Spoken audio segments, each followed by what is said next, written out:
Assalamualaikum warahmatullahi wabarakatuh. Subhanallah walhamdulillah wa la ilaha illallah wallahu akbar. Adada khalqihi wa ridha nafsihi wa zinata arsyihi wa midada kalimatihi. Allahumma salli wa sallim ala sayyidina Muhammadin. Assalamu alayka ya Rasulullah wa rahmatullahi wa barakatuh. Wa ala alihi wa ashabihi wa man tabi'ahu bi ihsan ila yaumiddin. Subhanaka la ilma lana illa ma 'allamtana innaka antal alimul hakim. La haula wa la quwwata illa billahil aliyyil azim. Allah terus bahagiakan kita menikmati hidangan hidayah fajar melalui cahaya hati. Allahu Akbar. Terima kasih ya Allah. Terus perkenankan kami menikmati hidayah fajar ini hingga akhir hayat kami. Amin. Bersama asatid, guru-guru yang insya Allah diberkahi oleh Allah. Semua bisa cahaya hati pun dalam berkah Allah. Di samping kanan Arifin tentu tidak seperti orang Indonesia. Benar, beliau dari Yaman, ya, khas pecinya pun agak kelihatan sedikit. Ada Yamani kata beliau. Beliau masih muda dan beliau seorang doktor, ya, dan hafal Al-Quran dan guru para penghafal Al-Quran. Usia berapa hafal Al-Quran? 13 tahun. Umur 13 tahun beliau sudah hafal Al-Quran. Tentu karunia Allah kita bisa belajar di waktu fajar ini dengan seorang hamba Allah yang diberi banyak karunia oleh Allah untuk menjaga Al-Quran sebagai mukjizat. Allahu Akbar. Dan tema kita tazkiyatun nafs, pensucian hati. Tafadhal ya Syekh. Beliau bisa bahasa Indonesia loh. Bisa bahasa Indonesia, tapi kalau salah berusaha sehari. Oh, insyaallah banyak asatid di sini semua sama-sama belajar. Bismillahirrahmanirrahim. Alhamdulillahirabbil alamin wassalatu wassalamu ala asyrafil anbiya'i wal mursalin. Wassallallahu wasallam ala sayyidina Muhammad wa ala alihi wa sahbihi wa sallam tasliman katsiran ila yaumil. Di pagi hari ini saya mau bahas masalah tazkiyatun nafs. Kenapa saya mau bahas tema ini? Karena saya merasakan di zaman sekarang banyak orang yang pintar dan yang cerdas. Banyak orang yang hafal. Allah bilang dalam surat Al-Jum'ah, "Huwa alladhi ba'atha fil ummiyina rasulan minhum." Allah memutuskan seorang Muhammad sallallahu alaihi wasallam yatlu alaihim ayatihi, untuk mengajarkan ayat. Setelah itu Allah bilang wa yuzakkihim. Ibn Katsir alaihi rahmatullah bilang bahwa iblis alim. Allahu Akbar. Iblis itu punya ilmu, tapi iblis tidak lulus di sekolah Islam. Kenapa iblis tidak lulus? Karena merasa punya kelebihan dalam sisi ilmu. Oleh karena itu saya mau bahas tazkiyatun nafs. Allah enggak pernah sumpah 7 kali kecuali dalam satu tempat. Allah bilang wasyamsu wa duhaha. Wasyams wa duhaha. Wal qamar idza talaha. Nar sampailah sumpah 7 kali. Inti sumpah itu, intinya qad aflaha man zakkaha. Allahu Akbar. Qad aflaha man zakkaha. Orang yang sukses yang bisa tazkiyatun nafs. Oleh karena itu Al-Imam Al-Ghazali alaihi rahmatullah menulis buku namanya Ihya Ulumuddin. Karena datang waktu banyak orang yang hafal masalah fikih, hafal wajib, mandub, mubah, makruh, bisa falsafat seperti zaman-zaman sekarang. Mohon maaf. Fakataba Imam Al-Ghazali, Imam Ghazali menulis buku namanya Ihya Ulumuddin. Karena ilmu agama ada tapi hampir mati. Fakatab buku namanya Ihya Ulumuddin. Ada sebagian dari anak muda sekarang yang baru menuntut ilmu bilang buku itu enggak bagus. La haula wala quwwata illa billah. Padahal buku itu datang dalam waktu umat Islam atau para ulama sibuk falsafah, Al-Imam Al-Ghazali mujaddid menajakkan umat Islam harus kita kembali ke tazkiyatan nafs. Apa artinya tazkiyatan nafs? Tazkiyatan nafs an ya'rif al-insan nafsahu. Hamba itu harus tahu dirinya siapa. Bahwa Rasulullah sallallahu alaihi wasallam datang Jibril, "Ya Muhammad, wahai Muhammad, hari ini saya punya 3 pesan dari Allah. 3 nasihat, 3 nasihat. Wahid, ish ma syi'ta fa innaka mayit." Allahu Akbar. Ish ma syi'ta fa innaka mayit. Hidup berapa tahun? 10 tahun, 20 tahun, 100 tahun. Tapi datang waktu Anda akan meninggal. Wa ahbib man syi'ta fa innaka mufariquh. Allahu Akbar. Cinta siapapun, istri, harta, anak, tapi tetap setelah cinta datang waktu ada apa? Perpisahan atau mufarakah. Wa'mal ma syi'ta fa innaka magziyun bih. Yani lakukan sesuatu yang baik. Man 'amila salihan min dzakarin aw untha wa huwa mu'min falanuhyiyannahu hayatan thayyibah. Kenapa saya datang ketemu Ustaz Arifin ini? Sesuatu yang saya selalu belajar dari Ustaz Arifin adalah tazkiyatan nafs.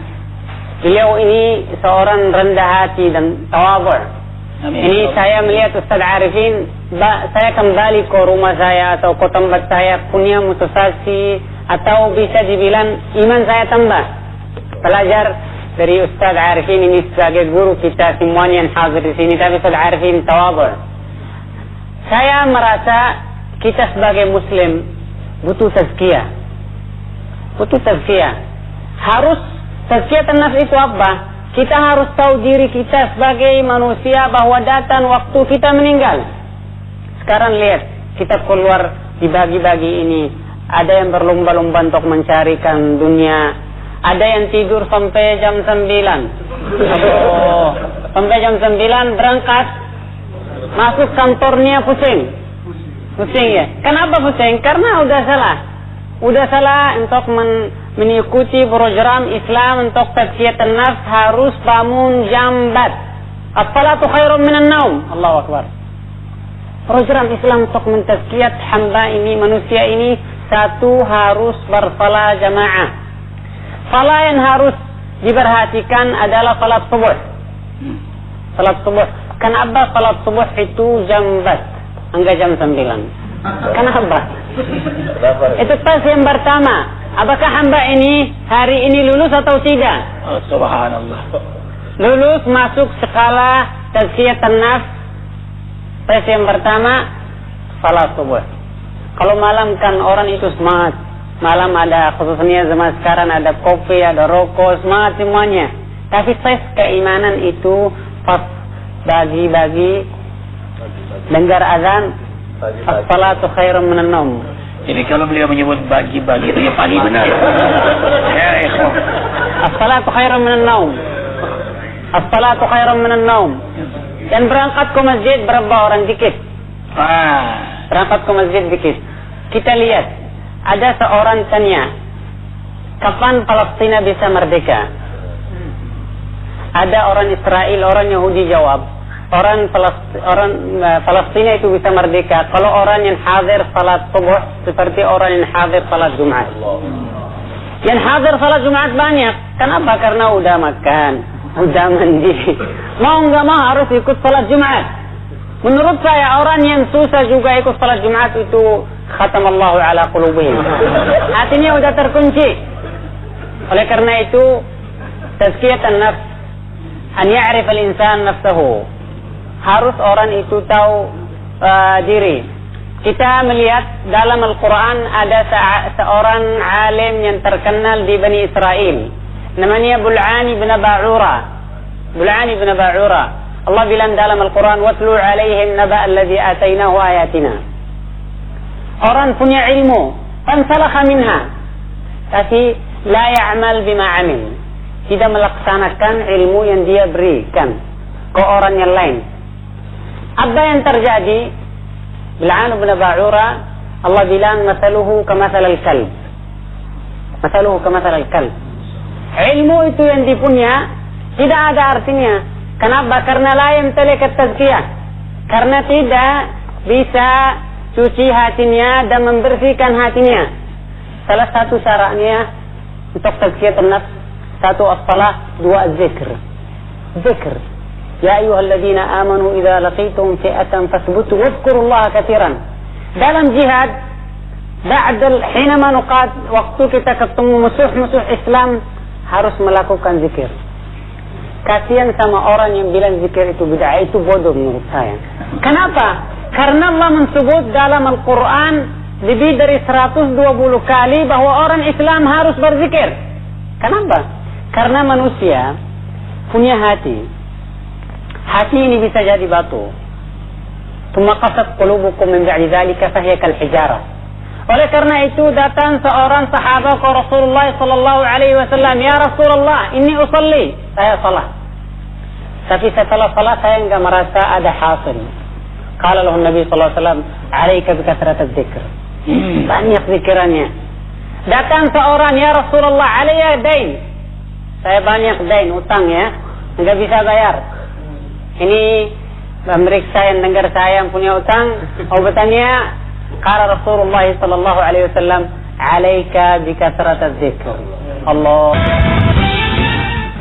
Al-Imam Al-Ghazali kata dalam kitab Ihya Ulumuddin sesuatu yang bagus. Bilang apa? La ya'zan Allah bidzikr illa liman yuhibbuhu. Allah tidak izin seorang itu zikir kecuali Allah udah sayang sama orang itu. Orang yang tidak bisa zikir artinya masih di mata Allah tidak boleh atau Allah tidak sayang sama orang itu. Seorang yang diizinkan salat, Asy-Syafi'i ditanya, "Kenapa saya susah salat tahajud? Kenapa saya susah salat subuh?" Asy-Syafi'i bilang, "Li'annaka fi 'ain Allah shaghir."